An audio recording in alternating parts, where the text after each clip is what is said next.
You can remember the exact words someone said to hurt you 8 years ago, the tone of their voice, where you were standing, what you were wearing, but ask you to remember one compliment from last week, and your mind goes completely blank. If that sounds familiar, stay with me, because what's happening inside your brain is not a coincidence, and it's definitely not your fault. Society calls this being negative, being pessimistic, being someone who can't just let things go. But here's what nobody tells you. Your brain isn't choosing to remember the bad things. It's wired to. Let's start with the science. Psychologists call this negativity bias, a deeply rooted survival mechanism where your brain automatically gives more weight to negative experiences than positive ones. It's not personality, it's neurology. Your amygdala, the part of your brain responsible for processing threat, activates more strongly and stores memories more vividly when something painful happens. Researchers at the University of California found that negative emotional events activate up to 3 times more neural pathways during memory encoding than positive ones. That insult someone threw at you. That moment of rejection, that criticism from a parent. Your brain didn't just remember it, it built an entire highway system around it. Meanwhile, the compliment someone gave you got a single dirt road. No wonder you can't find it later. But why would evolution build a brain this way? Here's where it gets interesting. For most of human history, forgetting a predator could kill you. Forgetting a kind gesture could not.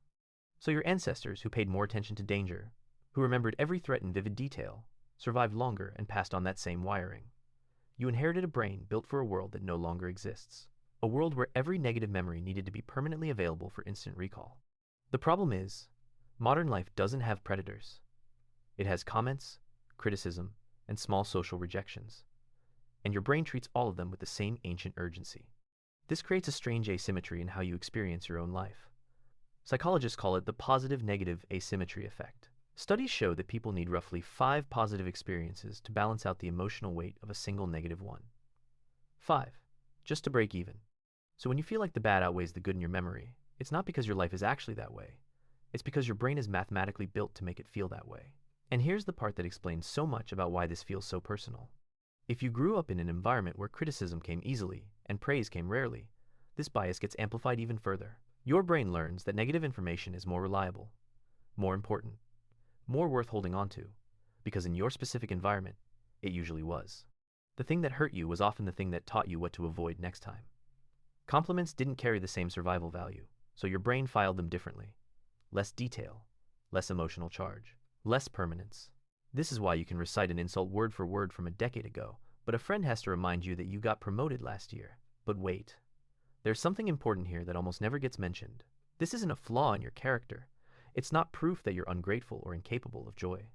Research in cognitive psychology shows that people with strong negativity bias often have heightened pattern recognition and threat assessment skills.